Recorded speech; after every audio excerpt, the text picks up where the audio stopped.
Hello bachcho, let's see this question. The question says, at 40 degrees Celsius, a brass wire of 1 millimeter radius is hung from the ceiling. A small mass M is hung from the free end of the wire. When the wire is cooled down from 40 degrees Celsius to 20 degrees Celsius, it regains its original length of 0.2 meter. The value of M is close to coefficient of linear expansion and Young's modulus of brass में दे रखा है और जी की value हमें 10 metre पर second square दे रखी। तो इस क्वेश्चन में हमें कह रहा है कि हमारे पास एक ब्रास वायर है जिसे हमने सीलिंग से लटका दिया। इसका लेंथ ओरिजिनल लेंथ हमें 0.2 मीटर दे रखा है।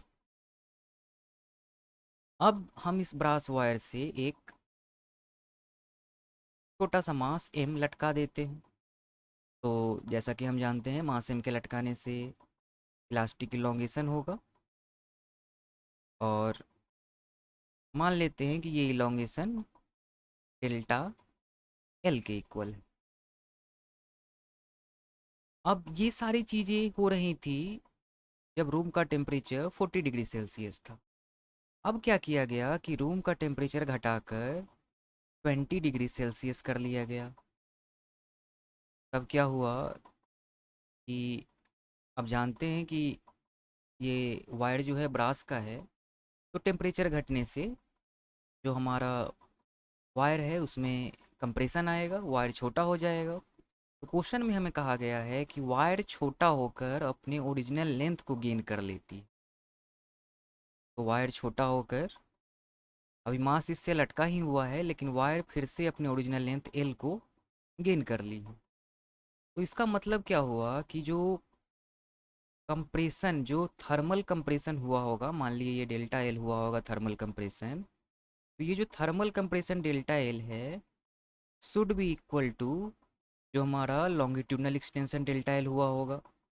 ये दोनों आपस में इक्वल रहे होंगे तभी ये पॉसिबल है। और यही इसी को यूज करके हम क्वेश्चन को सॉल्व करें। तो क्वेश्चन में हमारे जो की कंसेप्ट्स यूज हो रहे हैं वो हैं, की कंसेप्ट्स है पहला हमारा Hooke's law, hooks law of elasticity, और दूसरा है हमारा थर्मल एक्सपेंशन, या यहाँ पर कंप्रेशन हो रहा है तो थर्मल कंप्रेशन। तो चलिए सबसे पहले हम वायर में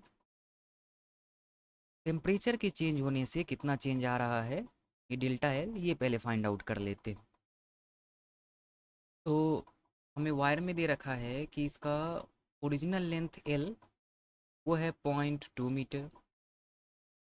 coefficient of thermal expansion alpha, alpha से हम इसे डिनोट करते हैं, वो हमें दे रखा है 10⁻⁻5 per degree Celsius.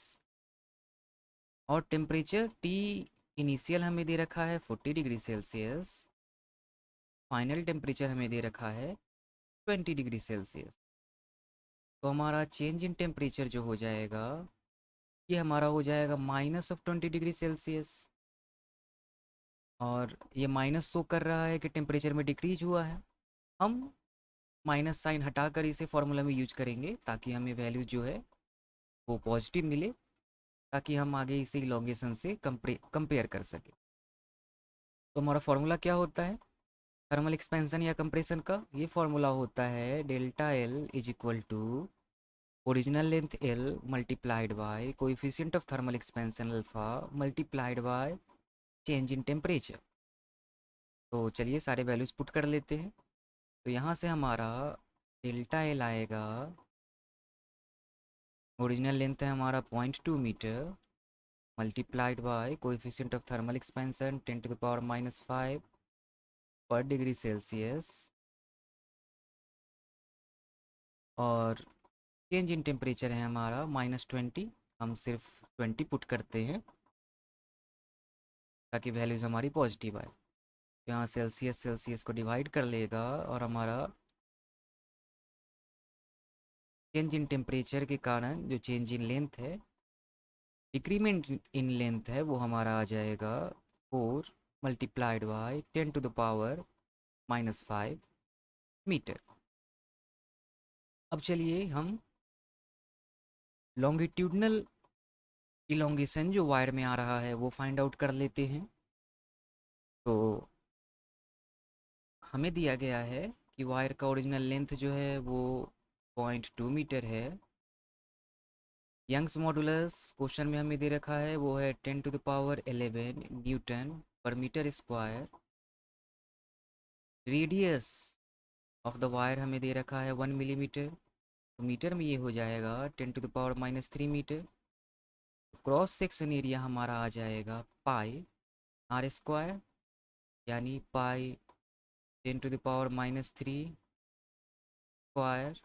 Metre square. तो यहाँ से क्रॉस सेक्शन एरिया हमारा आ जाएगा pi multiplied by 10⁻⁻6 metre square. जो फोर्स हमारा एक्ट हो रहा है बॉडी पर, वायर पर, वो हमारा बॉडी के वेट के बराबर है। और बॉडी का वेट क्या है? Mass into acceleration due to gravity mg। जहाँ g की वैल्यू हमें 10 दे रखी है, तो फोर्स हमारा हो जाएगा 10 m। अब according to Hooke's law, force applied divided by cross sectional area is equal to Young's modulus multiplied by change in length divided by original length. यही होता है हमारा formula Hooke's law of elasticity के अनुसार। तो यहाँ से change in length delta L हमारा आ जाएगा force multiplied by L divided by A multiplied by Y. चलिए इस फॉर्मूले में अपनी वैल्यूज़ पुट कर लेते हैं।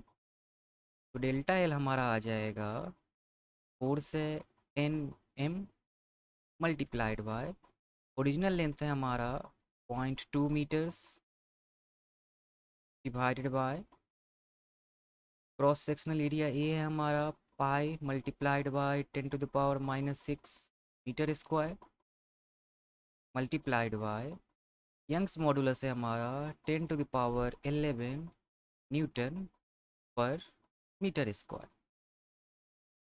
तो यहाँ हमारा मीटर स्क्वायर को डिवाइड कर लेगा और जो डेल्टा एल की वैल्यू आएगी वो हो जाएगी हमारी 2